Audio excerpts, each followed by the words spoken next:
Good morning, everyone. We will begin with our today's session.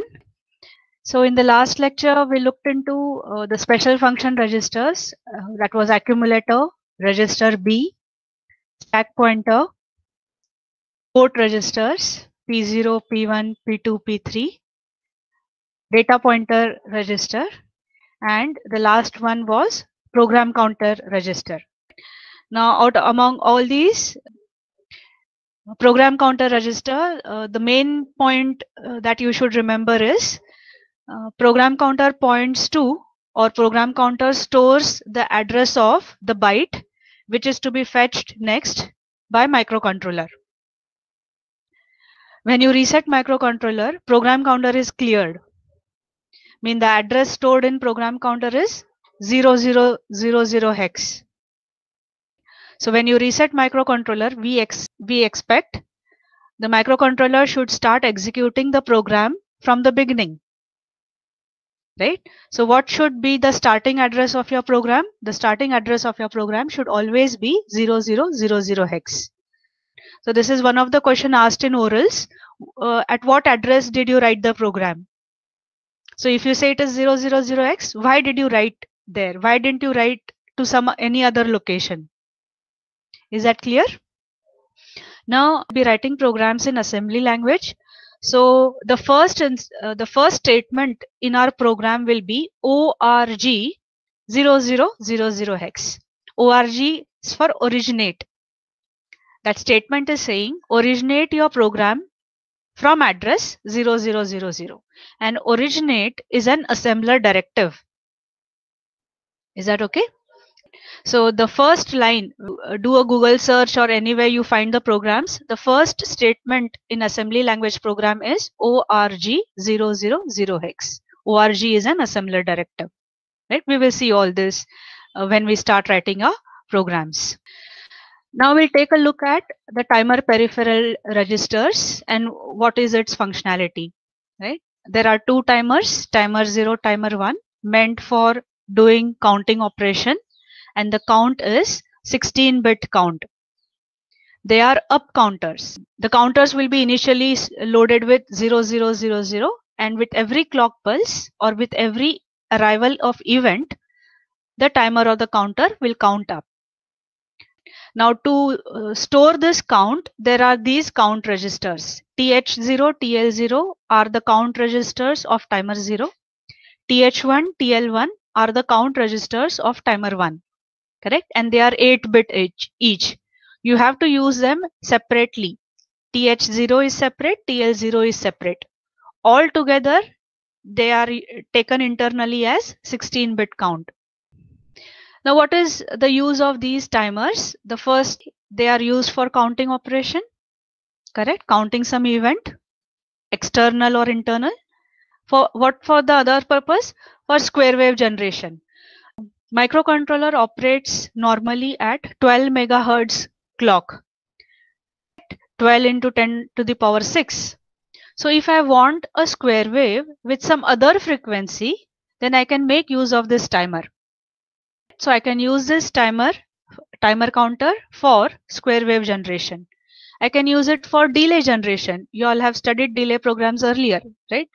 Suppose I am designing an LED blinking. I want that blinking rate to be of 1 second. Right? So turn on the LED, wait for some time, keep it on, and after 1 second, turn it off. So that 1 second, we call it as a delay. Right? So this 1 second time will be generated by the timer. Correct? So that is called delay generation. And the other one is pulse width modulation. What is that? We will be generating square waves where the width of the square waves will vary. Correct? Normally, how is a square wave? Half of the time it is high, half of the time it is low. So we say that square wave is of 50% duty cycle. So if we change the duty cycle, such a square wave is called a pulse width modulated square wave. Correct? And for what purpose do we use this pulse width modulation? Mostly to control the speed of motors. right? We will be interfacing DC motors, right? So if I want that motor to move faster, slower, how do I use it? How do I do it? With the help of this pulse width modulation. We will be seeing all these programs. So that's the use of timer and counter. Counting, square wave generation, delay generation, and for having a pulse width modulated signal. Is that okay? Right. Now to control the operations of those two timers, we have two registers, TMOD, that is timer mode control register, and TCON, timer control register. What does TMOD do? It controls the 4 operating modes of timer. And what are those 4 operating modes? Use the timer as a 13-bit counter, a 16-bit counter, single 8-bit counter, or 2 separate 8-bit counters, timer counters. These are the 4 modes. So the TMOD register is going to control or select one of the operating mode of timer. And it is byte addressable, mean I will always be reading and writing 8-bit information from TMOD. Correct? The address is 89 hex. Refer by its name or refer by its address in the instruction. So I might be writing an instruction MOV TMOD comma hash 11 hex. Mean some 11 hex data I'm storing it in TMOD. Okay? Or I could have also written MOV 89 hex comma hash 11. So you are referring it by the name or by its address. Correct? The next control register is TCON, that is timer control register. And now this is bit as well as byte addressable, right? Address is 88 hex. So I can read and write 1 bit from TCON, or I can read and write 8 bits from TCON, byte from TCON. Correct? So the addresses are 88, 88, 89, 8A, and so on. These will be the bit addresses. Whereas by name, TCON.0, TCON.1, TCON.7. These are the bits. So it is bit as well as byte addressable accessible. Correct? And for what purpose is TCON register used? It is used to turn on and off the timer and a counter. So to start the timer, to stop the timer, this particular register is used. And how? By writing an instruction that is called software control, or with the help of hardware. Mean some external circuit will be connected and this circuit will turn on and off the timer. So the on and off is either done by the help of software or with the help of hardware. And this, whether software or hardware, will be controlled by the TCON. Is that okay? So these are the two registers, TMOD and TCON, that control the timers. Is it okay, everyone? The next one is the serial peripheral. So we said serial peripheral circuit, it is used to perform serial communication. That is, microcontroller is internally doing parallel operations, 8-bit data at a time. That is called parallel communication internally, right? And whenever we want to transfer some information from one microcontroller to another microcontroller, we prefer serial communication. Correct? Nowadays, you all have ADCs, analog to digital converters. You all have majority of the sensors which perform serial communication, right? So we have sensors which will sense the data, will process it, convert it into digital. There is an inbuilt ADC on those sensors. So you get a module of sensors. So they sense some quantity, convert it into digital, and that digital quantity is transmitted to microcontroller serially. Correct? So majority of ADCs, right? Similarly, memories. Whenever we connect an external memory to microcontroller, the data transfer between the memory and microcontroller is serial. Are you getting me? right? So from microcontroller to some external device, whenever there is a data transfer, we prefer serial communication. Is that okay? Whereas internally inside the chip, the transmission is in parallel. Now what type of serial communication? Full duplex. By now we know full duplex means transmission and reception can happen at the same time. Right? Why this is possible? Because there is a separate pin for transmission, TXD, and there is a separate pin for receiving the data, RXD. Hence, both the operations can happen at the same time. That is called full duplex.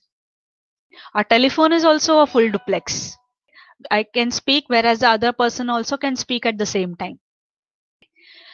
Now, the SFRs, the special function registers that control the serial circuitry is SCON and the other one is SBUF. SCON is a serial control register. The address is 98 hex. It is bit as well as byte addressable. Refer by name, refer by address, use it as a byte or use it as a bit by bit. Now what does this SCON register do? It controls the on-off of the serial communication. Correct? We can control the transmission and reception of serial communication using SCON. As well as we can decide whether the data transfer is of 8-bit or 9-bit. The serial data that we transmit, we can decide the size. Either the data transmit can be of 8-bit or 9-bit. This is done by SCON. Right?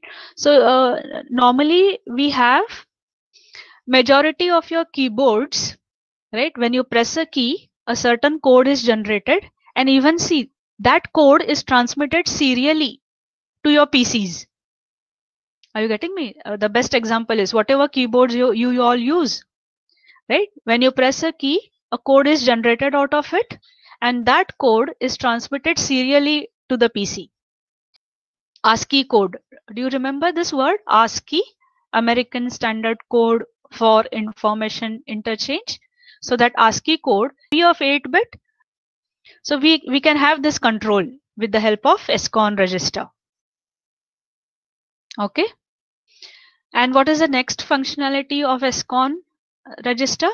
It selects 4 different operating modes of serial communication.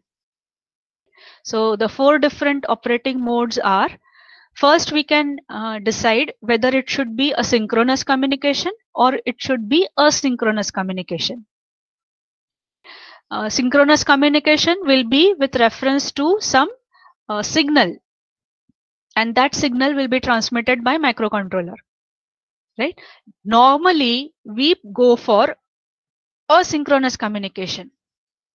Right? The communication performed is UART. UART. UART stands for Universal Asynchronous Reception and Transmission. Right? So what is preferable serial communication? Asynchronous. And that is called as UART communication. Is that okay? See, on your PCs, you all have that DB9 port. Well, in your laptops, it might not be, but in older PCs, there used to be one DB9 port, RS232 port, and that port performs UART, asynchronous communication. Okay?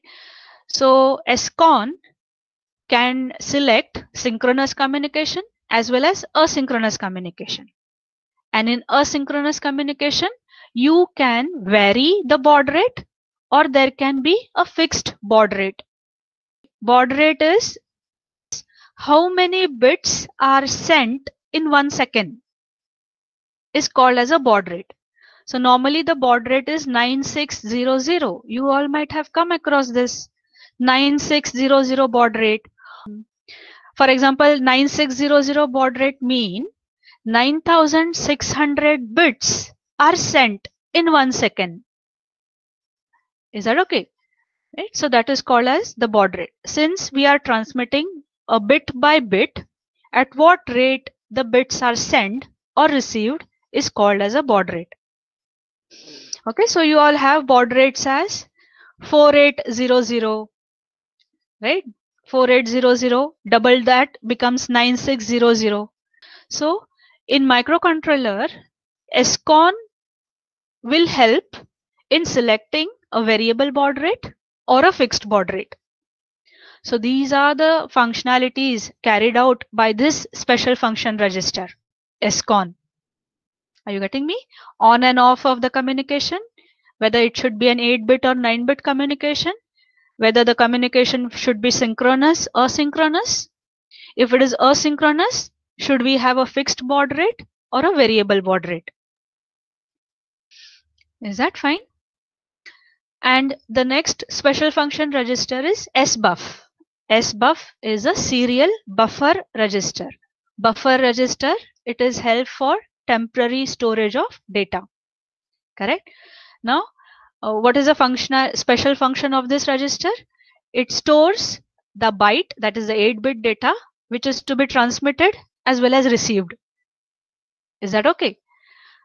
Then you might think of how could a single register be used to do both the things at the same time? Yes or no? We said this is a full duplex communication. That is, transmission and reception can happen at the same time. Okay. So then what is this SBUF? User has an access to a single SBUF register. Correct? Whereas internally, this register is duplicated inside. Right? There will be 2 copies of SBUF. One SBUF will be activated when the read signal is generated. And the second SBUF will be activated when the write signal is generated. And that is how internally there are 2 copies of this register.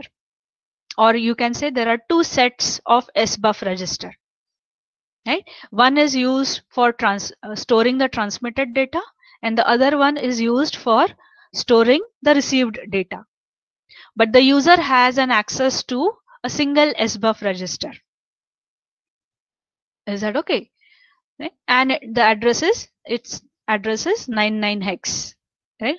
You cannot use SBUF register just for some storing data.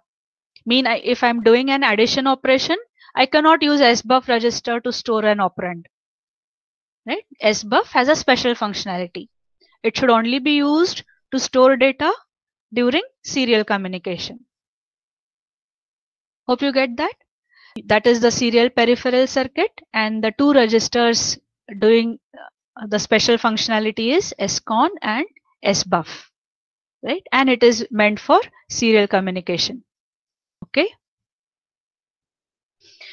Now the next peripheral circuitry inside is that interrupt control peripheral circuit.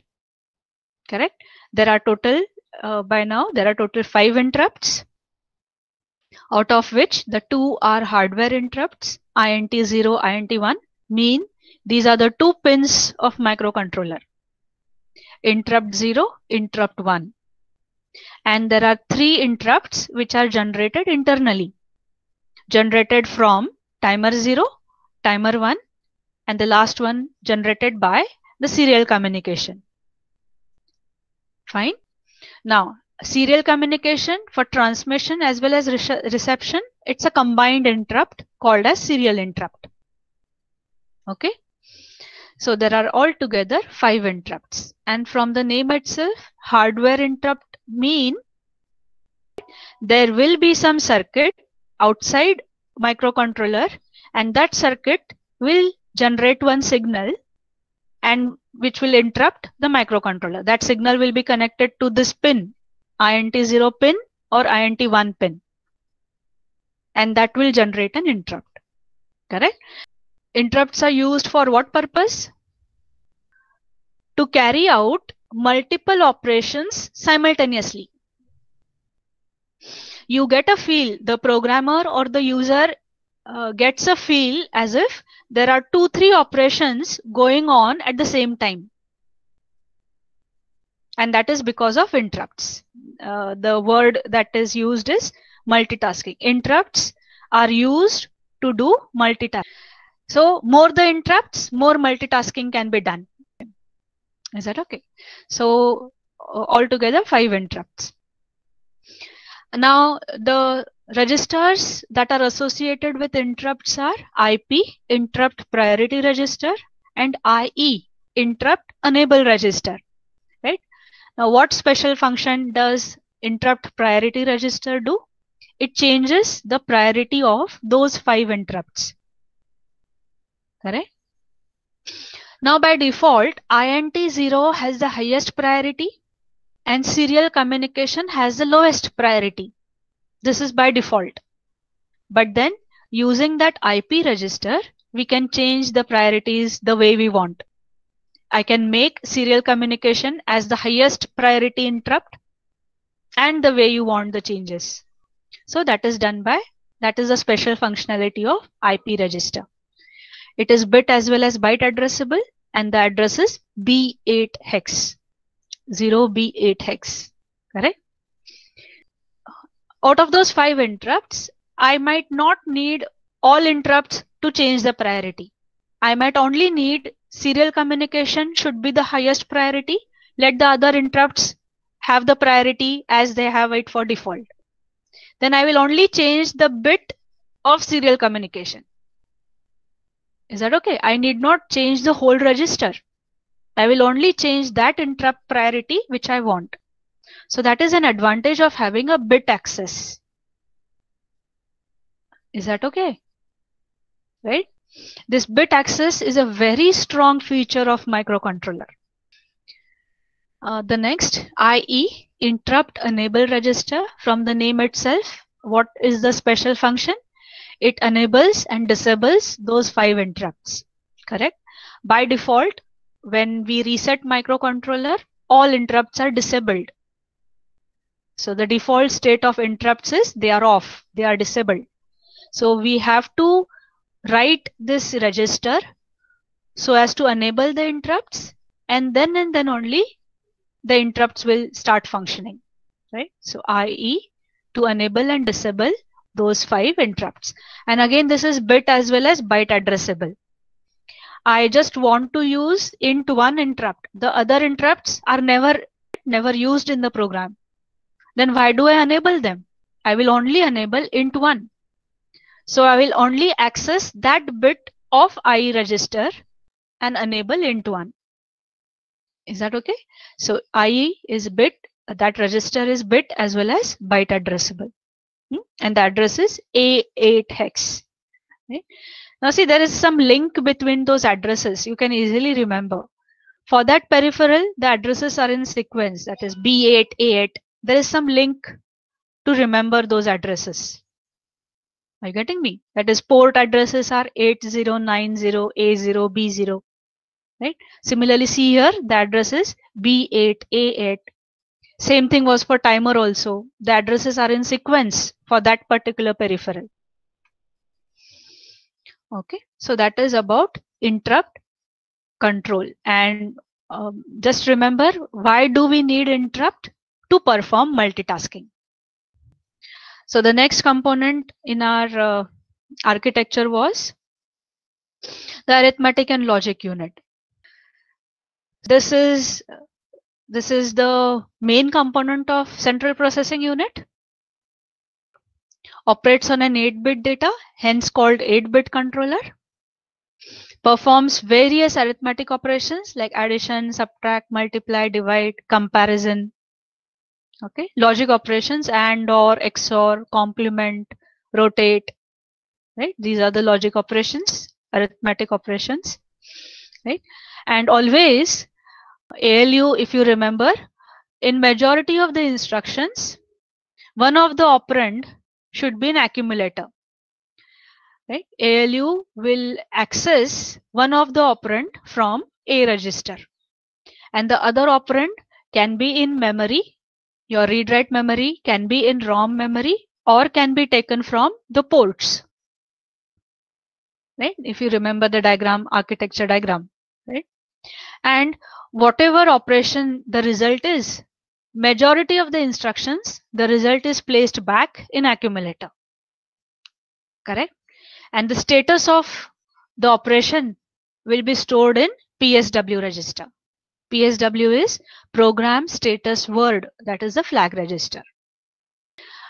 in all these components, faster the ALU, faster is your microprocessor or microcontroller, right? So a lot of time is involved in designing ALUs, right? They try to make it more and more faster, okay? Because this is the one which does number crunching, ALU, okay? Now the next special function register is PSW, right? We call it as Program Status Word Register, flag register. It is bit as well as byte addressable, and the address is D0 hex, right? So D0 hex, the bit addresses are D0, D1, D2, so on, D7. Is that okay? If I want to access bit by the name, then I should be writing is at PSW.0, PSW.1, so on, PSW.7. So these are the bits of PSW register. What are the addresses? D0, D1, D2 up to D7. Correct? Purpose is, what is the special function? It stores the status of operation carried out by ALU. What status? Whether the parity has generated, overflow has occurred, is there an auxiliary carry, or was there a carry generated after the operation? Which operations? Any of the arithmetic and any of the logic operations. This is called as the status. Parity, overflow, auxiliary carry, and carry. Is that okay? These are also called as arithmetic flags. So specifically after doing arithmetic operations, all of these flags will be affected. Whereas after ALU performing logic operations, some or the other flag might not be affected by logic operations. Correct? But all these 4 flags will definitely be affected after the arithmetic operations. Okay, so let us take a look at that register. It is an 8-bit register you see here.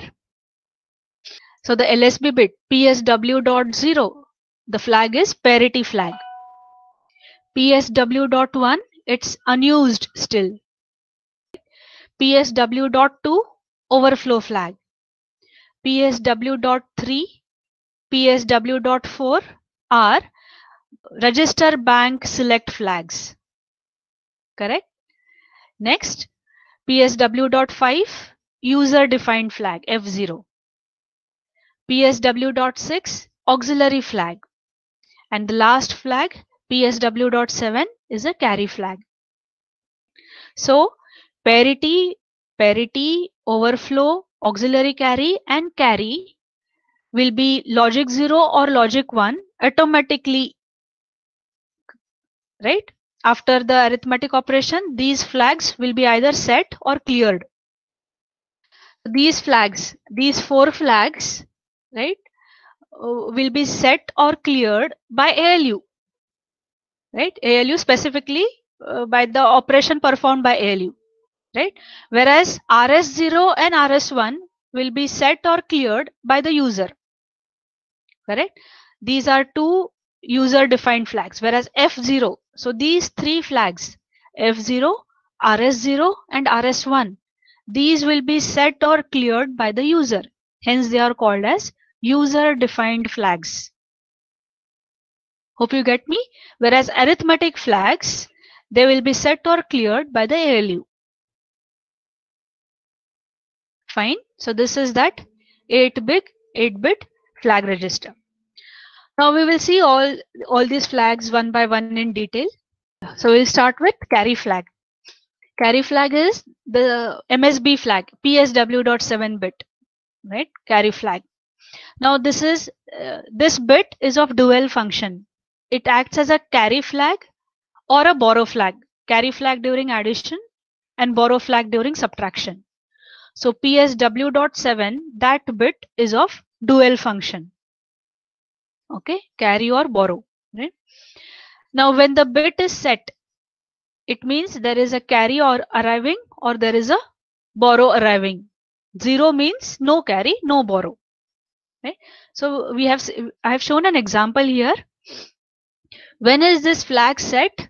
when the carry is generated from the 7th bit of the operand, right? Else cleared. So we have taken an example below.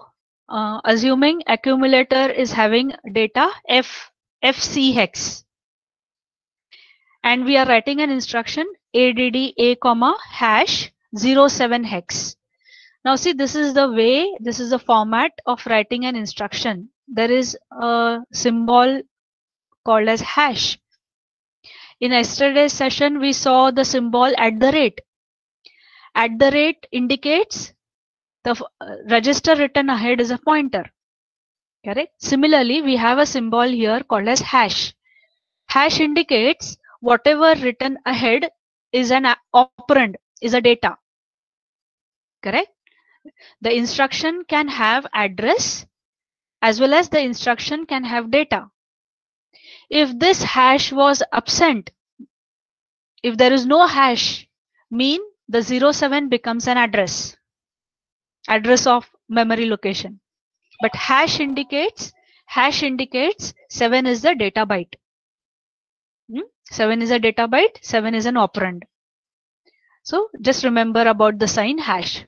So the instruction is add a comma hash 07 hex. What are we doing? 7 hex is added with the contents of accumulator. What does accumulator have? FC. So what are we doing? FC plus 7. So here see, it's written in binary F1111 C1100, that is FC hex, FC in binary, and below 0 4 zeros 7 0 1 1 1. So that's 07 in binary, and you're adding them. So addition begins from the LSB. 0 plus 1, so that's 1. Next bit 1. Next bit 2. So 1 is a carry, 0 is the sum. Next bit carry plus the bit 2. So 0 and again there is a carry. So again the answer is 2. 2. And see, look at the 7th bit. This is 0, 1, 2, 3, 4, 5, 6, 7. The 7th bit is 1 plus 1 plus 0. And there is a carry coming out from the 7th bit. Hence, the carry flag will be set. If this would not have arrived, the one which is shown in the circle was 0. The carry flag would be cleared. PSW.7 will show 0. In this case, PSW.7 will show 1, indicating carry flag is set. Is that okay? So when is the carry flag or the borrow flag set? When there is a carry occurring from the bit 7 or the MSB bit of. Okay? So the answer is 103 hex, and that 1 is the carry bit. Okay. The next auxiliary carry flag, right? Now auxiliary carry flag, it is the 6th bit of the flag register, PSW.6. Okay? And auxiliary carry flag, the programmer should consider this flag only when he or she is performing BCD arithmetic. Right? BCD stands for binary coded decimal. So whenever we are adding or subtracting BCD numbers, then and then only the auxiliary carry flag should be considered. Right? During normal binary operations, this flag should be ignored. Let it be 1, let it be 0, it should be ignored for normal binary operations. It should be only looked while you are performing BCD arithmetic, addition, BCD subtraction. And when do you get an auxiliary carry? When the carry occurs from bit 3 to bit 4 during addition. Is that okay? So what is this bit 3 to bit 4? From lower nibble to upper nibble, whenever there is a carry, the flag is set. See, we have given an example below. Assuming accumulator data stored is 49 hex. And what are you doing? You are adding this 49 with 29. Correct? These are the BCD numbers. So the BCD numbers should be from 0 to 9. Right? Beyond that, it's invalid. So the addition performed is 4, 9. See here it is written 4, 9 in BCD and 2, 9. Right? And the addition is carried out. So 1 plus 1 LSB, look into 1 plus 1, 2. So carry 1, the sum is 0. The next bit added is 1, 0, 0. Sum is 1. Next bit 0 plus 0. Sum is 0. Next bit 1 plus 1. 0 is the sum and there is a carry. So this is the lower nibble. There is a carry occurring from lower nibble to upper nibble. And hence the auxiliary carry flag is set.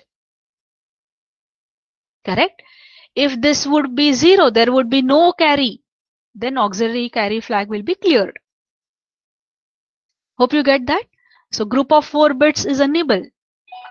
So carry generated from lower nibble to upper nibble.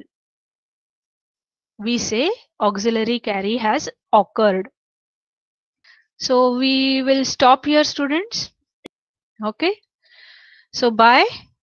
Thank you and see you all in the next session.